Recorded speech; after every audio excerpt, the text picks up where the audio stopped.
Hi, I'm Daniel Lucas, and welcome to Book 101 Review. Book 101 is all about the books that I read for the last 40 years. And today I have my special guest. She's the author of the book Calm Down Dear, no other than Miss Stacy Walls. Welcome to Book 101, Mrs. Stacy, and can you please introduce more about yourself? Sure, thank you. Happy to be here. So, I am an independent author here in Kansas City, Missouri. I have three books published. Calm Down Dear was my first published book via a small independent publisher. And I have two others published via that same publisher, Solstice Publishing Company. And I have a fourth that I just recently finished that is in beta reading right now. That's be awesome.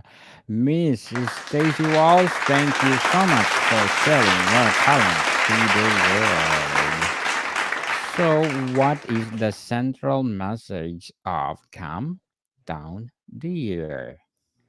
Absolutely. So that book was inspired via basically kind of how women in my mom's generation were treated. There was a lot of unequal treatment, not a lot of support for women, especially if they were in a relationship that wasn't safe for them. So I came up with this idea to make a sort of dystopian, more like environment in which there is an abusive relationship, but it's in a society that's matriarchal instead of patriarchal. Interesting. So, what would be or what inspired you to write this book? So, inspiration wise, I myself have been in unsafe relationships. I am not now. I'm in a very healthy marriage, Yeah. but I have been in the past. And there wasn't a lot of support to escape those relationships. So it was more kind of a cathartic book for myself to write as far as trying to get empathy via switching the roles. And I have found that a lot of people are slightly uncomfortable reading a book in which the male in the story is a bit more passive and is sort of the one that is abuse is heaped upon. So my hope is that that will inspire people to discuss and talk about why there's this uncomfortableness when it's a man and there's not when it's a woman.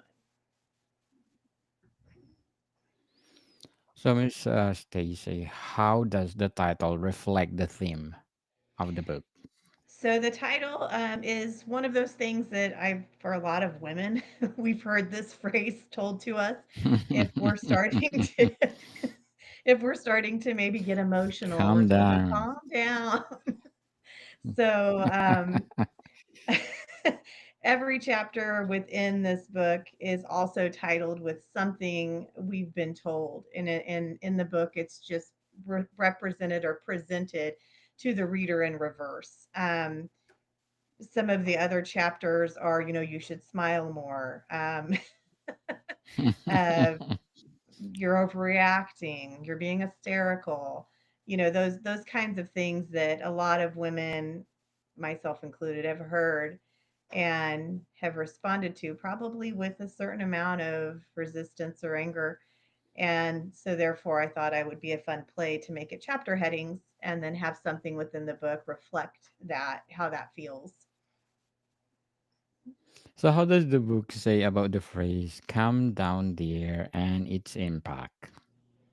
So the very first part of the book features the main character, Sam, is in a courtroom and he's attempting to escape his abuser. Her name is Casey.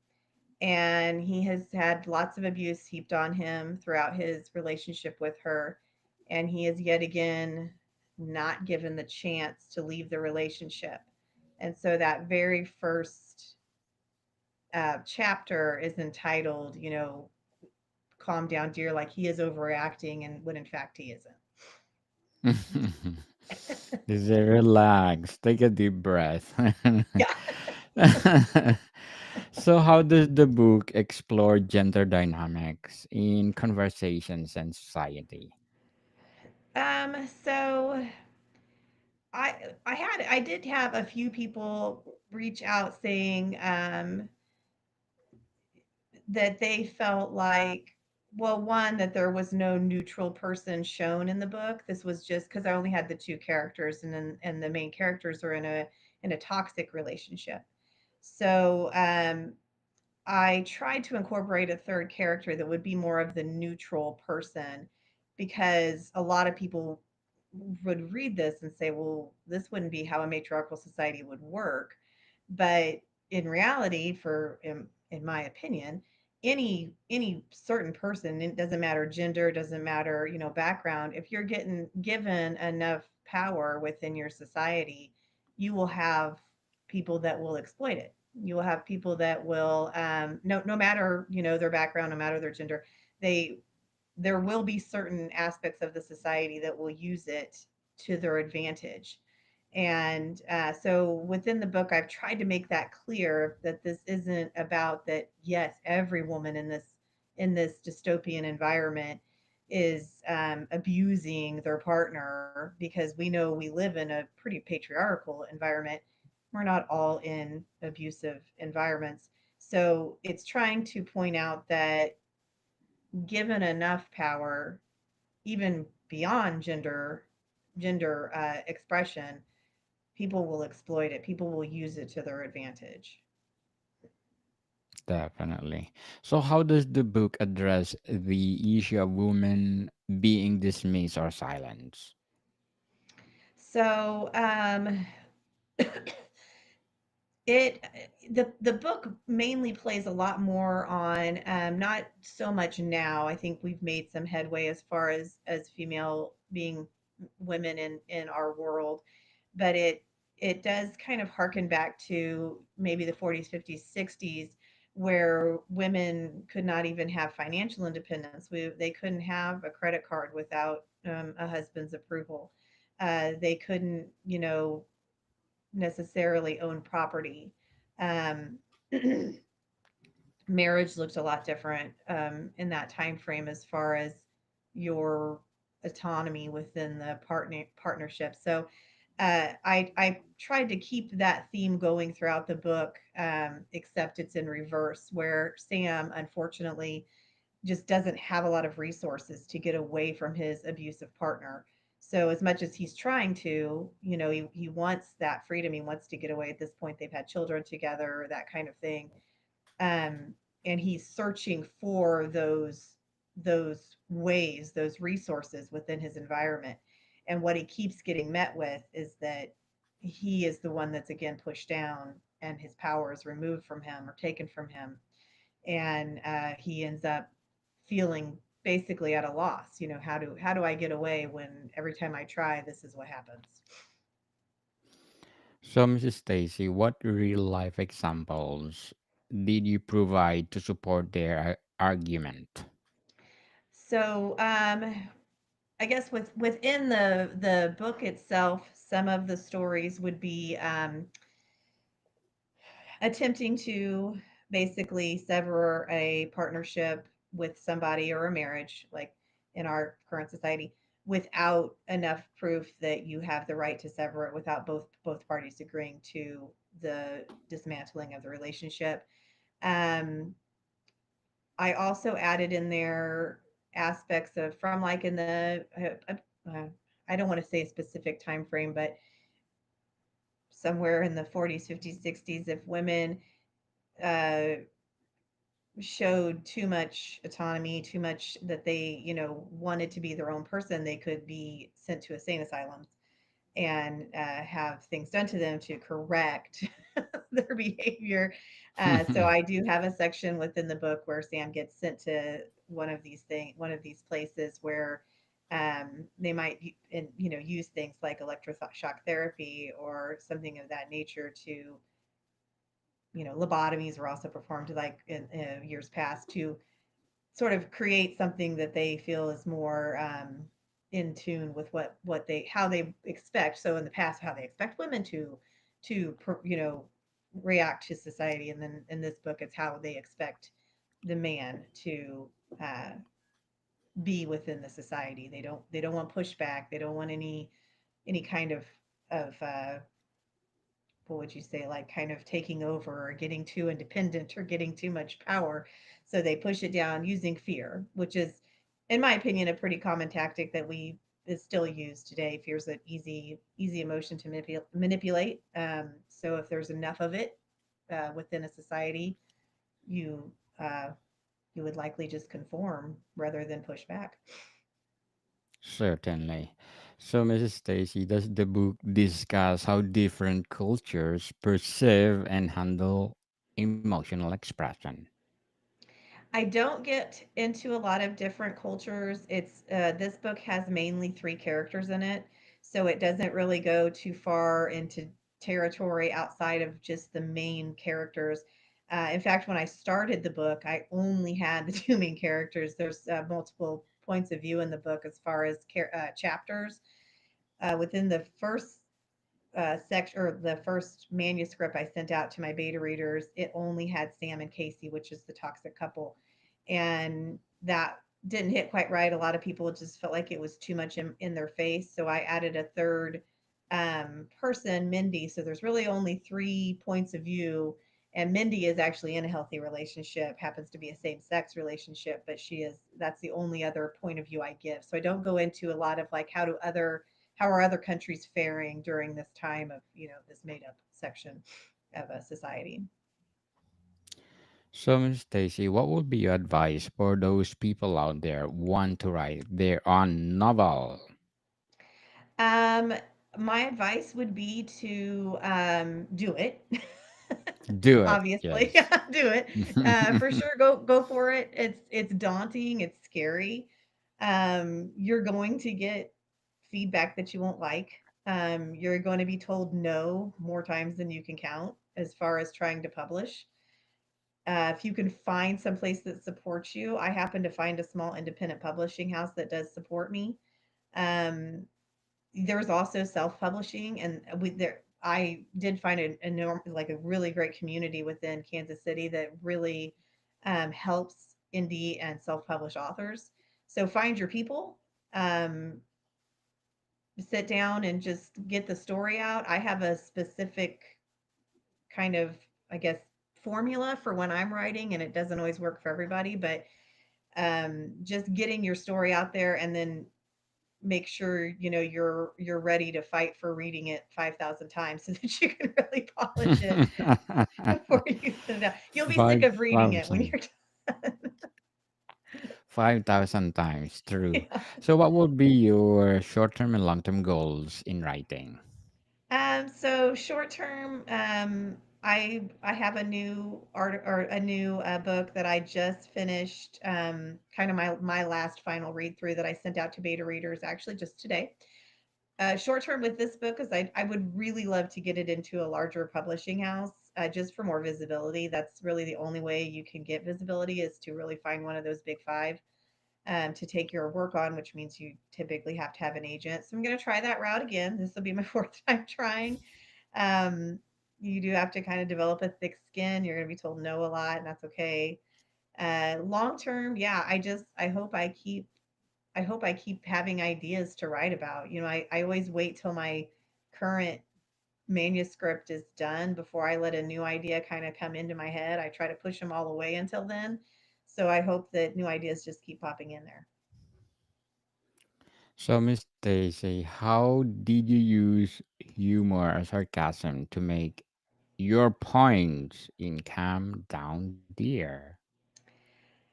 Well, the chapter titles for sure are a little bit of a of you know they could you could see them as maybe a jab, but like sort of in a lighthearted sense. Like we've all been told to calm down, and we don't take it well.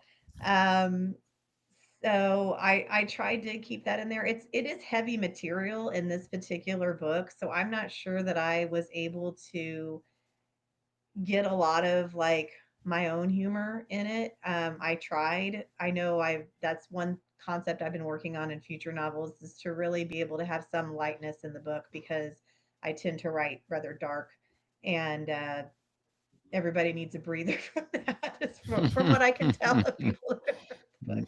Mm, yes, we need to breathe. So, does the book offer a hopeful or optimistic perspective on change? I feel like it does. I don't know that everybody felt that way that read it, but with once I got my initial feedback that it was like this was just ended too darkly, I tried to end it on a positive note as far as going back to that stable character, Mindy, and her life and her ability to still continue to support her friend, even in the situation he ends up being in, which I won't say because I don't want to give the book completely away, but even in how his life turns out, her trying to still be there to support him, and then also the support she gets from her partner as being kind of a light spot in the book. So, Miss Stacy, what your struggles in writing "Calm Down, Dear"? Oh, yeah, the material, in my opinion, was kind of heavy to write. So I had times where I just wanted to walk away from it because it was a little bit depressing. So that definitely I struggle with. With all of my books, I struggle with my, I mean, what I think I would assume most authors have, especially an author like myself who's an independent, is imposter syndrome. I feel like there's, why would I be thinking I can do this? And then, when you get that mindset and you read back something you've created, you just rip it to shreds. And so I would do that frequently and say, "Oh, this is awful," and then, give it a couple days, come back to it with a maybe a little more gentle heart for myself, and try to look through it again with kinder eyes and see where I could improve without just completely saying how horrible I Certainly. So, how does the tone of the book contribute to its overall impact? Well, I think that my hope is, again, like I said, would be that people might read this book and find some empathy to think, rather than it just being the norm that women still don't have a ton of resources when they're in a relationship that's not safe for them. How can we make more resources? How can we make it easier for women to obtain things like, personal protective orders, or ways to escape relationships with that, where there's, where they've already got been married, kind of chain themselves to somebody. So my hope is that people might read this, and especially men, and think, oh, what can we do to make a difference here?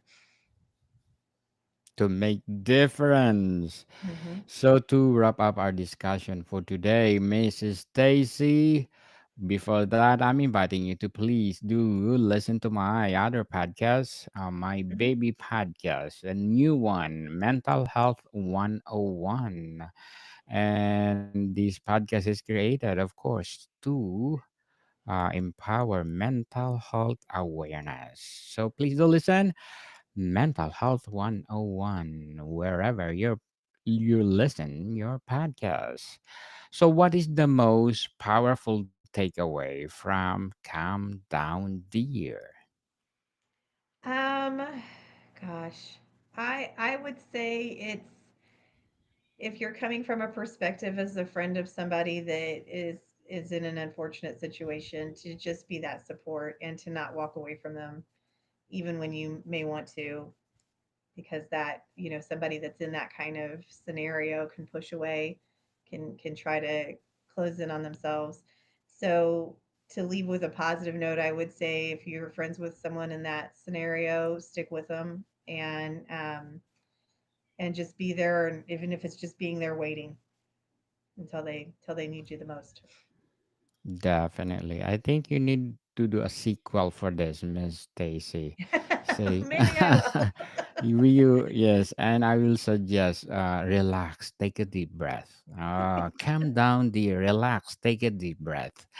So, Mrs. Stacy Walsh, thank you so much for sharing your talents to the world. So, can you please invite our listeners to support Calm Down Dear?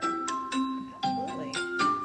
So my Facebook page is just author Stacy Walsh, and there's also my website authorstacywalsh.com. Yes, people, let's support Mrs. Stacy Walsh because if you support her, more empowering Calm Down Dear to come. So, Mrs. Stacy, thank you for your time. Thank you so much. I appreciate you having me. Monica, people, see you soon.